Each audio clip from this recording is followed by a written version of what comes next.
Good day and welcome to today's LinkedIn Live webinar. We are talking about faster, simpler, and more cost-effective migration strategies, perfect for those of you who are moving to SAP S/4HANA, brought to you by my friends at Data Migration International, makers of the strong JiVS data platform.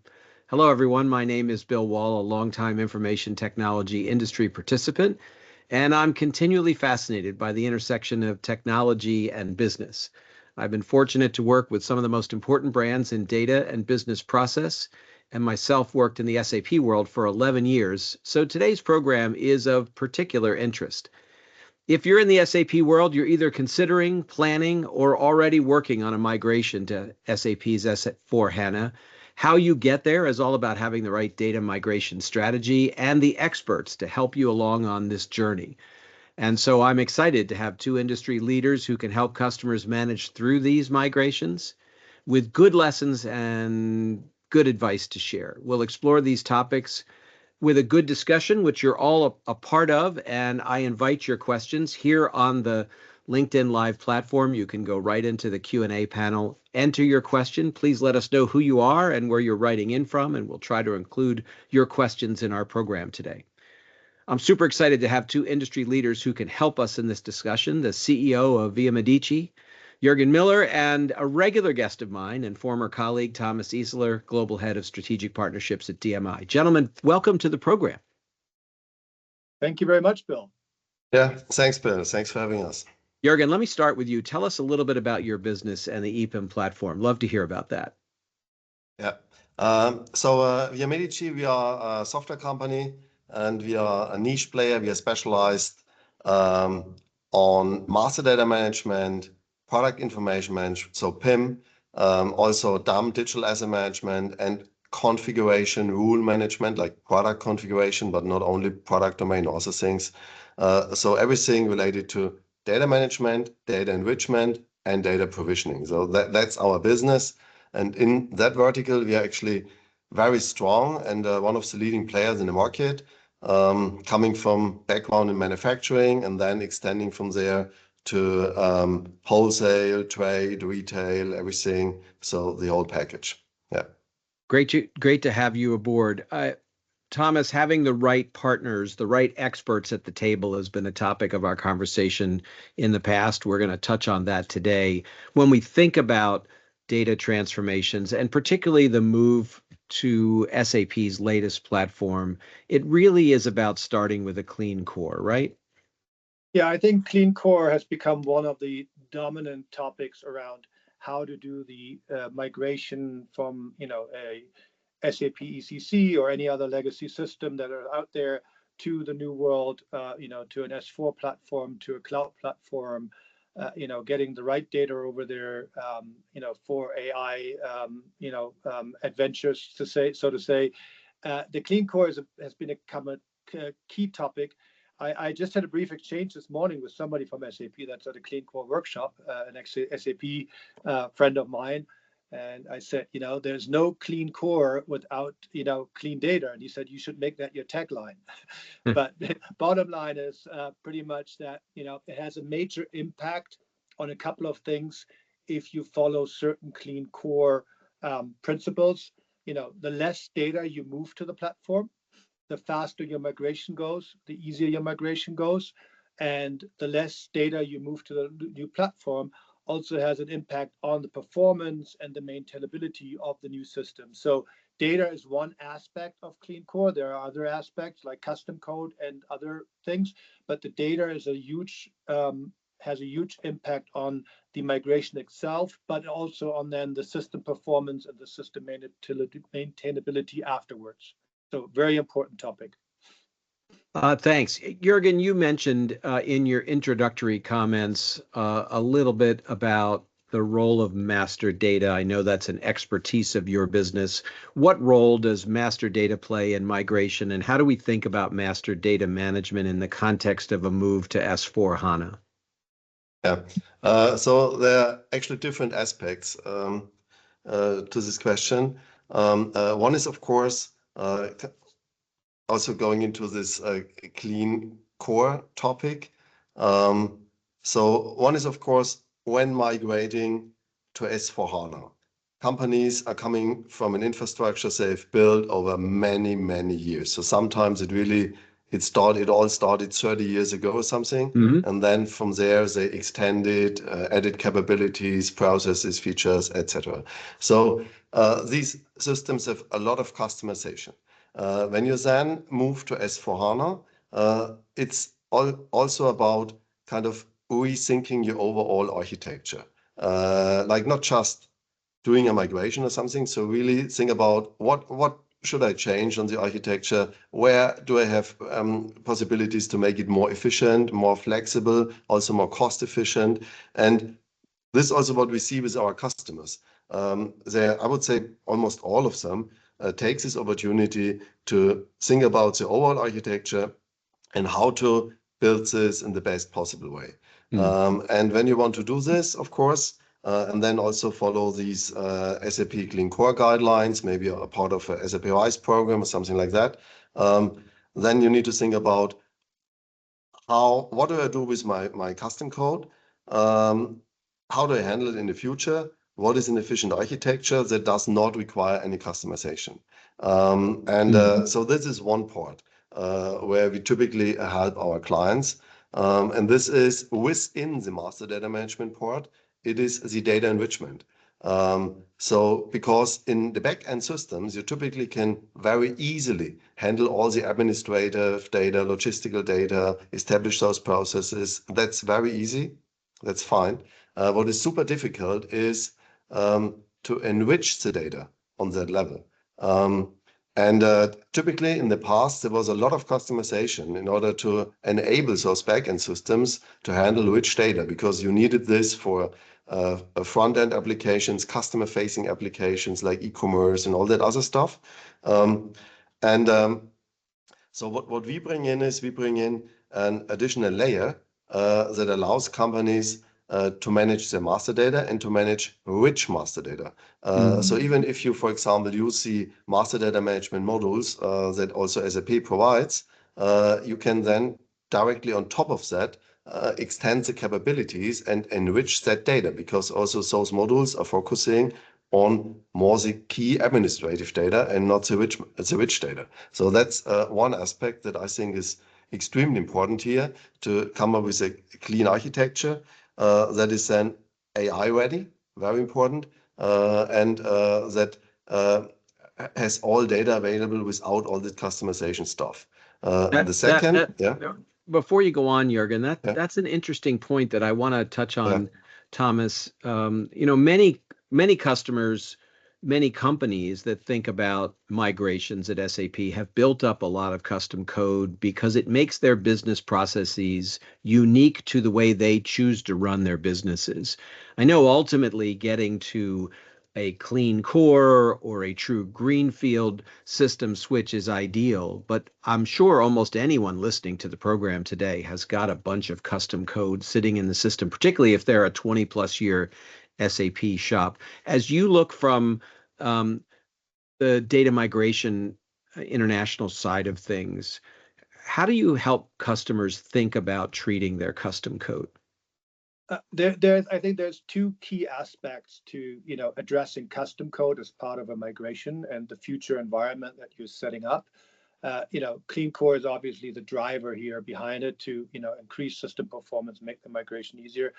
The one aspect is there's always going to be some custom code that needs to be migrated, and when you do that, you obviously are outside of any standard, and having an ability and having a platform that in an easy way allows outside of the standard processes to convert that custom code and the underlying data and tables into the new world is very key. So providing an easy platform, an easy tool to do that is one aspect of the migration. And then I think, to Jürgen's point right before, is if there's an opportunity to replace custom code that was built to create certain capabilities with now standard code, using what Jürgen, the Viamedici platform, I think it's a great opportunity to, migrate some, do it in a simple and easy way, leveraging the JiVS platform from DMI. But at the same time, when you look at master data specifically, replacing these, custom code extensions with the standard code that Viamedici is providing. That's helpful. Jürgen, you were going to make a second point. I wanted to just briefly ask Thomas that question. What was the second point you were going to make? The second point is general master data and data management. And this is actually when you build those architectures, then what we also provide is simply, and this is what companies are asking for, the SAP solutions are perfect for building all those business processes, absolutely great, and handling also the data related to those business processes, also absolutely great and perfect. Companies want to be AI ready, as they want to be flexible to change things fast and quickly.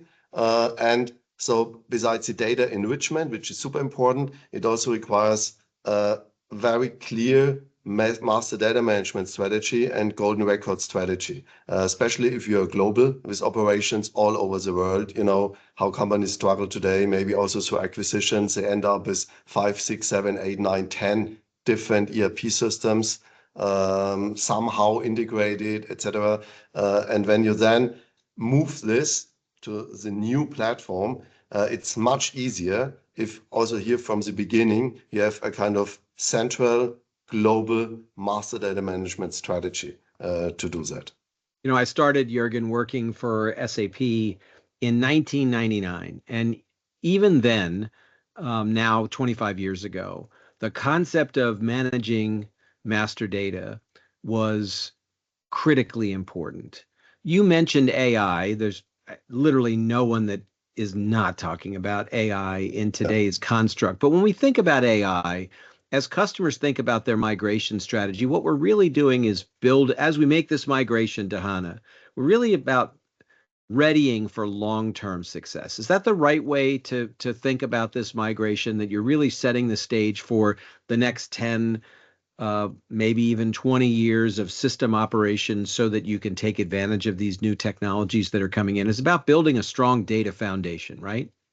Absolutely. Absolutely. That is it. Yeah. Yeah, Thomas, when you talk to a lot of customers, how are they thinking about S/4HANA in the context of the potential capabilities and benefits of AI? I think it's a key topic. I mean, you can do very interesting things with AI, very productive, very efficient things, but it all depends on the underlying data. And considering the recent announcement from SAP with their SAP Business Data Cloud, it shows that the making the right data available in the right context and the right quality has become so more important. And it's not just SAP data; it's also obviously SAP and non-SAP data. And I think from a migration perspective,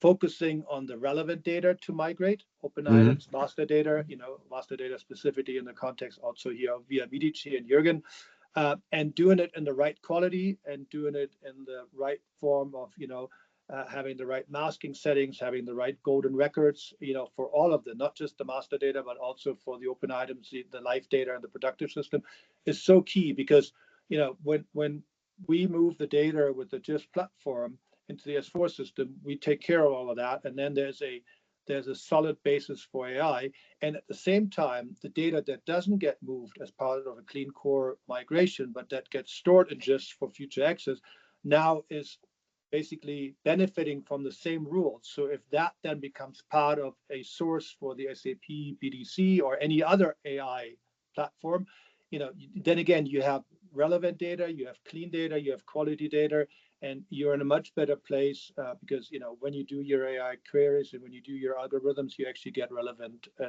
answers because you have the right quality data.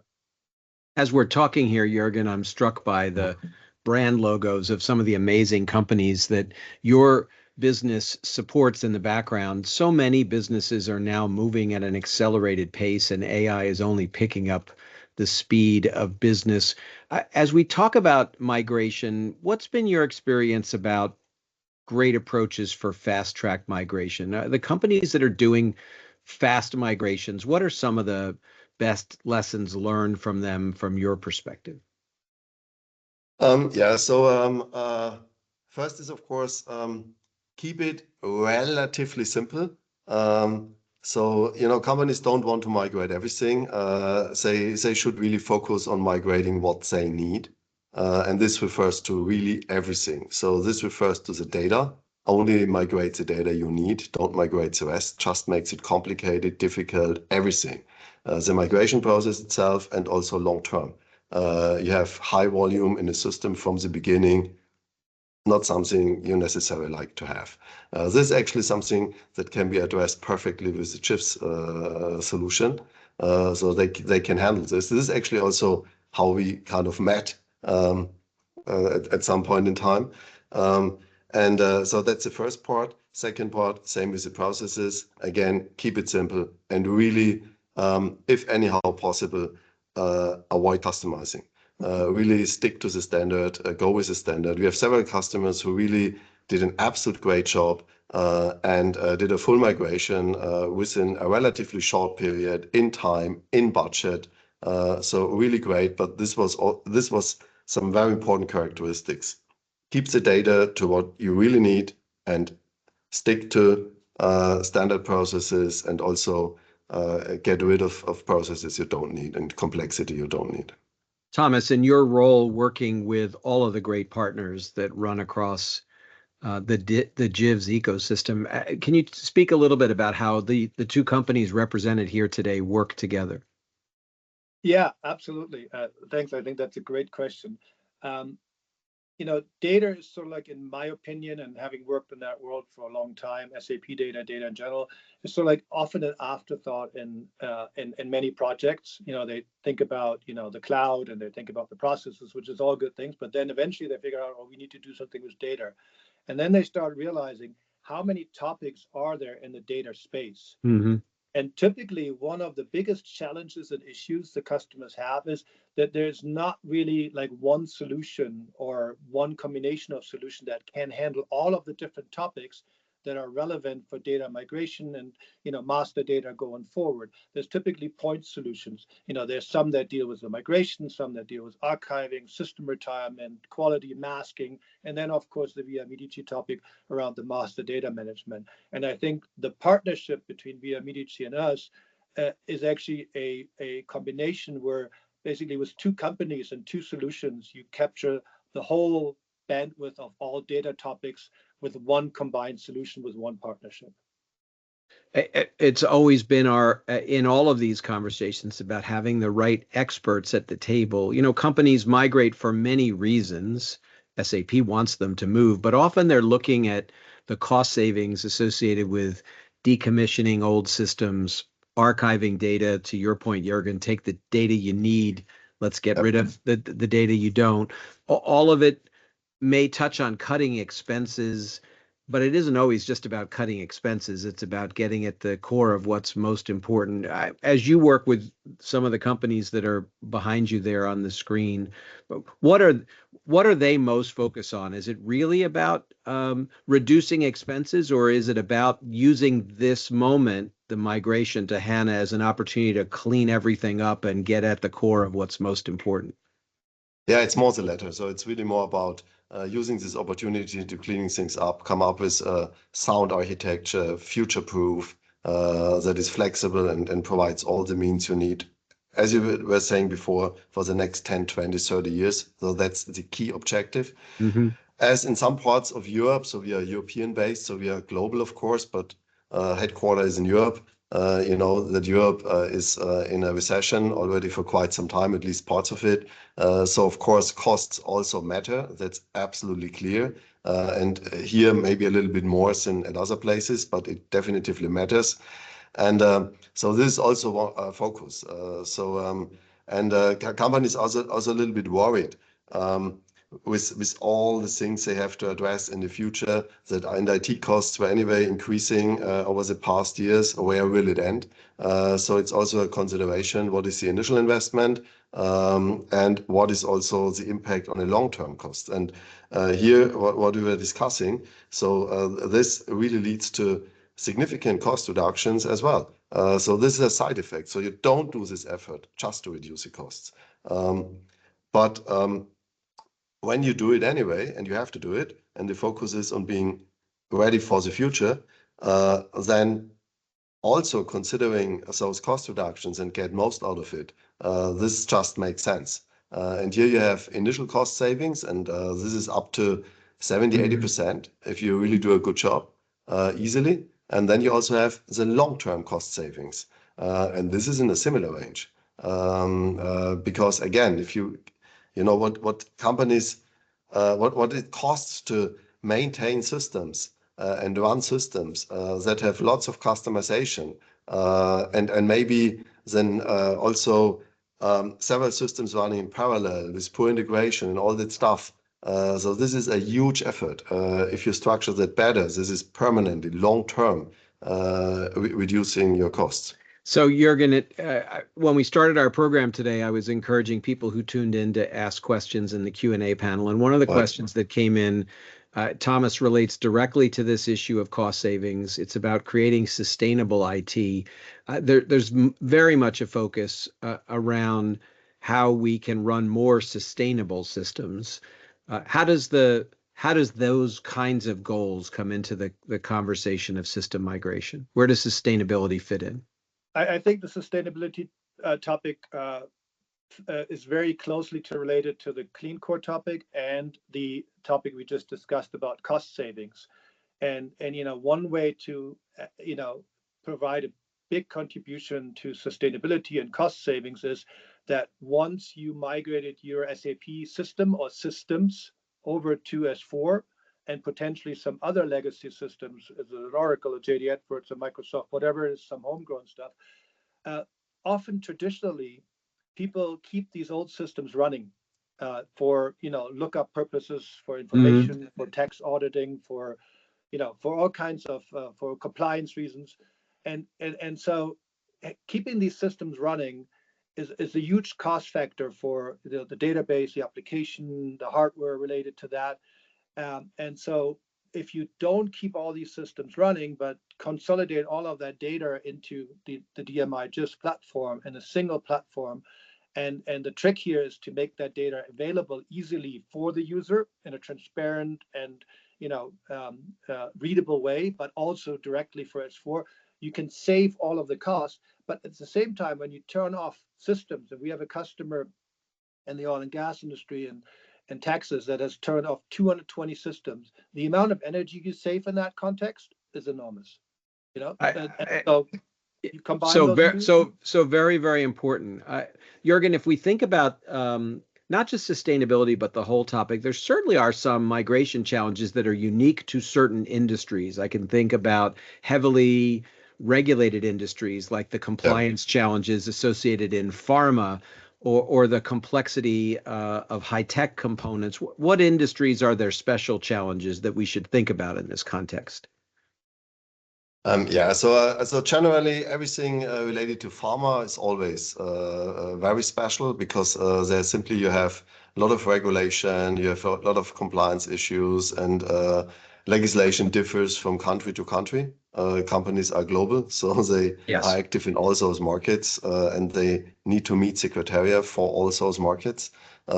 Typically, you also have audits for your internal processes, all key processes audited and things like that, maybe again according to different standards. So even we have said, we just had 3 months of lots of different audits that require in order to provide the solutions for those different sectors. So this is definitively very heavily regulated vertical. Also building and construction industry, also a lot. So for different reasons, you have, of course, different legislation in different countries, but also the products those companies sell typically depend a lot on raw materials like sand or other stuff you might want to use. You don't want to transport it long distance, so you produce the stuff where it is needed, but these raw materials they're a little bit different from one location to the other. So here we also have different characteristics and other complexity, and somehow you need to handle all this. But when we are discussing the sustainability thing, so sustainability in terms of sustainable IT and things like that. This is one topic. Especially regarding those industries you were just discussing, Yeah. Sustainability and also compliance regarding your own products and your own services.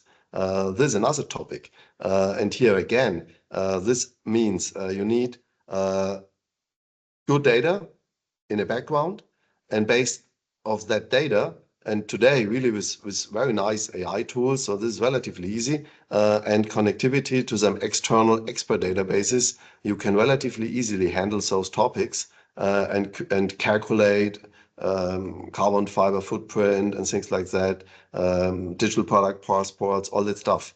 So this is one example, and this is what is absolutely needed, especially in the sectors I just mentioned.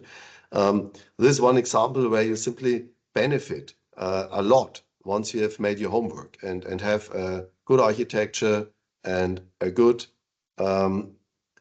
data, high quality data available. Then this is easy additional benefits, easy to achieve. As we get ready to wrap up, I like to always think about best practices. You know, it's no surprise that there are companies that are always at the leading edge of technology change. And when SAP announced S/4HANA, there were companies that were part of the development process. They were the so-called first movers. There have been a lot of companies that have been working on this now for several years and been going through their migrations, and there are always technology laggards.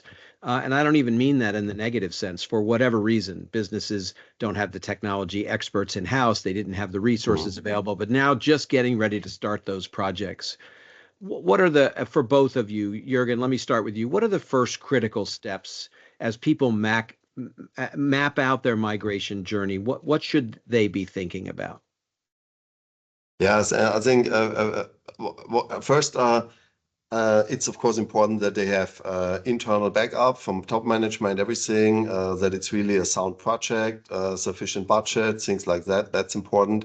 Then resources, you definitively need some resources somewhere, somehow, internally or external. Right. So at the moment, it's actually, I would say, almost everybody's getting external consultants involved.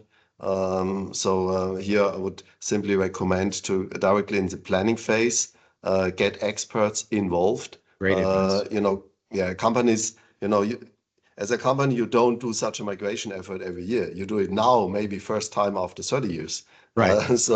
You don't have that experience. So get experienced consultants in, and they can help you with all that. They maybe have already done it 10, 20, 30, 40 times and have a lot of experience. So this is also important, and get them in directly when you start the planning, not just for implementing it. That's too late. It's the right advice, Jürgen. And Thomas, it strikes me, we've known each other now almost 25 years. The more things change, the more they stay the same. Executive sponsorship, strong project plan, experts who do this every day, the right partners in your ecosystem. This really is about being smart about IT change. Despite the fact that the world looks very different than it did 20 years ago, these are best practices for systems migrations, right? Yeah, absolutely. I agree. Those are still the same best practices. They've been documented many times. They've been, recolored and rephrased and reframed, but they're still the same. And I think, I alluded to that briefly earlier.